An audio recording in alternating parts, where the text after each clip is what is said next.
என் அன்பு தமிழ் சொந்தங்களை யூடியூப் சேனலுக்கு வரவேற்கிறேன். தமிழ்நாடு வானிலை மையம் ஒரு புதிய செய்தியை வெளியிட்டிருக்கிறாங்க. சைக்ளோன் ஃபார்ம் ஆகிருக்கு தெரியுங்களா? நம்ம தமிழ்நாட்டில் சைக்ளோன்னா புயல் ஃபார்ம் ஆகிருக்குது. புயல் வந்து எந்த அளவுக்கு மக்களுக்கு நல்லது செய்யும், மழை வந்து இந்த காலகட்டத்தில் வந்து பருவமழையாக இருந்தாலும் எந்த அளவுக்கு பாதிப்பை ஏற்படுத்தியிருக்கு, பள்ளி கல்லூரிகளுக்கெல்லாம் விடுமுறை இருக்குமா, தமிழ்நாடு அரசுடைய என்ன சொல்ல வானிலை மைய இயக்குனர் பாலகிருஷ்ணன் சொன்னது என்ன, தமிழ்நாடு அரசுடைய முதலமைச்சர் சொன்னது என்ன, எல்லா டீட்டெயில்ஸும் இந்த வீடியோவில் போட்டிருக்கேன். இந்த வீடியோ ஸ்கிப் பண்ணாமல் பாருங்கள். வீடியோ பிடிச்சிருந்தா லைக் பண்ணுங்கள், கமெண்ட் பண்ணுங்கள், ஷேர் பண்ணுங்கள். புதிய நண்பர்கள் யாரும் சப்ஸ்கிரைப் பண்ணி யூடியூப் சேனலுடைய நெருங்கிய சொல்லுங்கள். யாருங்க பக்கத்தில் இருக்க பெல் பட்டனை கிளிக் பண்ணிக்கோங்க. அப்புறம் நோட்டிஃபிகேஷன் உடனுக்குடன் அது கிடைக்கும். நண்பர்களே, சென்னை வானிலை மைய இயக்குனர் பாலகிருஷ்ணன் வந்து புதிய செய்தியை வெளியிட்டிருக்காரு. நேற்று பார்த்தீங்கன்னா 14/10/2024 ஒரு செய்தியை சொல்லியிருந்தார். அதன் அடிப்படையில் வந்து 15ஆம் தேதி 3 மாவட்டத்தில் மழை இருக்குன்னு சொல்லியிருந்தார். ஓகே, இப்போ வந்து செங்கல்பட்டு, காஞ்சிபுரம், திருவள்ளூர் மாவட்டத்தில் பள்ளி கல்லூரிகளுக்கெல்லாம் விடுமுறை கொடுத்துருந்தாரு. அதுக்கப்புறமா புதுச்சேரி அரசு வந்து காரைக்காலுக்கும் பாண்டிச்சேரிக்கும் பள்ளி கல்லூரிகளுக்கெல்லாம் விடுமுறை கொடுத்துருந்தாங்க.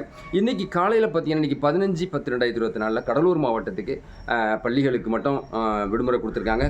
கல்லூரிகளுக்கு லீவு கொடுக்கல. ஸோ இதை குறைந்த காற்றழுத்த தாழ்வு நிலை வங்கக்கடலில் நிலவிக்கிட்டு இருக்கிறதுனால இப்போ தொடர்ந்து வந்து டெல்டா மாவட்டங்கள்லாம் மழை இருக்குன்னு சொல்லிட்டு பாலகிருஷ்ணன் சொல்லியிருக்கிறார், வானிலை மைய இயக்குனர். தமிழ்நாடு முதலமைச்சர் நேற்று பார்த்தீங்கன்னா 14/10/2024 அமைச்சர்களோட சேர்ந்து ஒரு டிஸ்கஷன் பண்ணியிருக்கிறாரு. இதனடி வெள்ள நிவாரணம் கொடுக்குறது எப்படி கொடுக்கலாம், வெள்ளம் வந்ததுனாக்கா, புயல் மழை பாதிச்சதுனாக்கா எப்படி பேரிடர் நிவாரண முகாம் மூலம் அவங்களுக்கு உணவு கொடுக்கலாம், பேரிடர் கருவிகள் அதாவது கிரேனு, போட்டு இன்னும் சொல்லப்போனாக்கா அதுக்கான தன்னார்வலர்கள், இதை வந்து மீட்பு படையினர்லாம் எப்படி ரெடி பண்ணணும் அப்படிங்கக்கூடிய ஒரு டிஸ்கஷன் நடந்திருக்குது. அது மட்டும் இல்லாமல் 18 மாவட்டங்களுக்கு வந்து எல்லோ அலர்ட் இன்றைக்கி கொடுத்துருக்குறாங்க.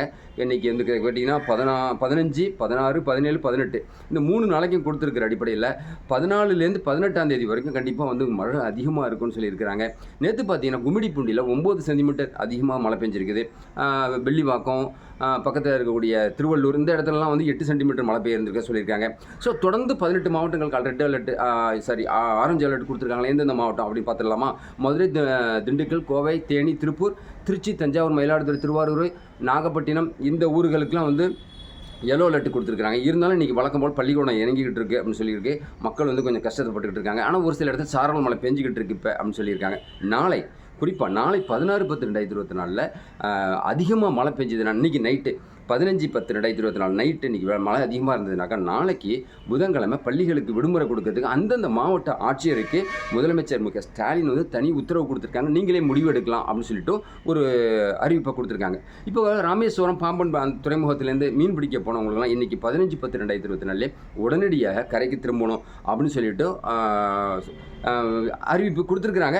ஸோ அந்த அறிவிப்பு மூலமாக மக்கள் நம்ம பயன்படுறது என்னன்னாக்கா, நம்ம எச்சரிக்கையாக இருக்கணும். கையில் குடை எடுத்துகிட்டு போகணும், சூடான உணவுகளை சாப்பிடணும், அதாவது கொதிக்க வச்ச வெந்நீர் சுடு தண்ணியை நம்ம கொடுக்கணும் அப்படின்னு சொல்லிட்டு சொல்லியிருக்கிறாங்க. அதன் அடிப்படையில் விடுமுறை வந்து பள்ளிக்கூடத்துக்கு வந்து தொடர்ந்து விடுமுறை இருந்தாலும் கூட நம்ம சேஃபாக இருக்கணும். இந்த வருஷம் வடகிழக்கு பருவமழை தாக்கத்தை ரொம்ப ஏற்படுத்தும். இப்போ பார்த்தீங்கன்னா நீலகிரி மாவட்டம், கோயம்புத்தூர், திருப்பூர், ஆரணி, அவினாசி அந்த பக்கத்தெல்லாம் வந்து போட்டுக்கிட்டு இருக்குது மழை.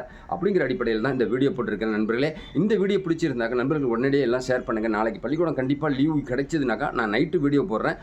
பக்கத்தில் இருக்க பெல் பட்டனை கிளிக் பண்ணிக்கோங்க. புதிய நண்பர்கள் யாரும் சப்ஸ்கிரைப் பண்ணிட்டு சேனலுடைய நெருங்கிய சொந்தங்களை அடங்க பக்கத்தில் இருக்க பெல் பட்டனை கிளிக் பண்ணிக்கோங்க. நன்றி.